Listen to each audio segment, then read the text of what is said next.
Mahigit 80 nasagip na street dweller sa Mandaluyong ang nakatakdang magbalik probinsya. Kabilang sila sa mga na-rescue sa ilalim ng Oplan Pag-abot o Oplan Pag-abot ng DSWD na nabigyan din ng maagang pamasko. Nasa frontline ng balitang yan, Simon Gualvez. Gusto ko lang, makauwi ako sa pamilya ko. Ayoko yung magpapasko dito.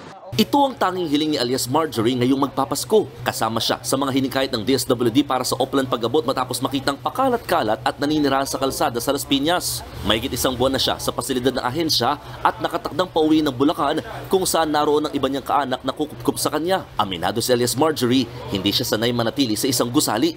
Kung mahirap man sa kalye, parang mas mahirap din para dito sa akin. Kasi siyempre kami dito, hindi kami yung separate, diba? Sama-sama kami lahat. Hindi mo maiwasan sometimes na pagkakahanap ka talaga ng trouble. Ayoko talaga dito sa totoo lang. Ang 53 anyos namang si Jojo, hindi rin niya tunay na pangalan, tumutulong sa mga social workers para libangin ang sarili. Wala na kasi siyang kaanak na maaaring uwian. Kwento ni Jojo, mahigit isang dekada na siyang nangangalakal ng basura sa Maynila bago na rescue ng DSWD. Pero kung siya raw ang tatanungin, babalik at babalik pa rin siya sa lansangan. Mas gusto ko sa labas kaya pang mga income. Nahirapan po ako dito. Kabilang sina alias Marjorie at Jojo sa mahigit 200 individual na nananatili ngayon sa Jose Fabella Center sa Mandaluyong. Dito kasi dinediretso ang mga nasasagip na palaboy sa lansangan sa pamamagitan ng kanilang Oplan Pag-abot. Nasa halos 100 individual ang nandito ngayon sa Jose Fabella Center na nakalinya na para sa Balik Probinsya program ng pamahalaan.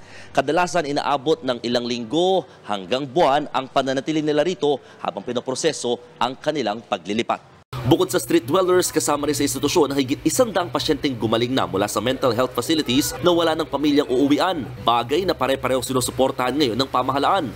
Kaya dito nagtungo ang Love for All Christmas for All program, katuwang ang iba't ibang ahensya ng pamahalaan kasama ng DSWD at DILG. Dito ka muna hanggang ikaw ay yung transition mo ay maging normal. Hindi ba habang wala, tutulungan ka ng gobyerno sa hygiene mo, pagkain mo, kung minsan tutulungan ka pa magtrabaho, may konti kang pera, kung talagang nakatayo ka na at saka na ka nalang matutulungan ilipat sa probinsya mo. Kasabay ng Oplan Pag-abot, pinatututukan ng DILG sa mga pulis ang pagtugis sa mga sindikatong nasa likod ng mga namamalimos sa daan. Nagbabalita mula sa frontline, Mon Gualvez, News 5. Mga kapatid, Julius Babaw po. Huwag maging huli at maging una sa lahat ng balitaan. Para sa tuloy-tuloy na talakayan sa Frontline, mag-follow at mag-subscribe sa social media pages ng News 5.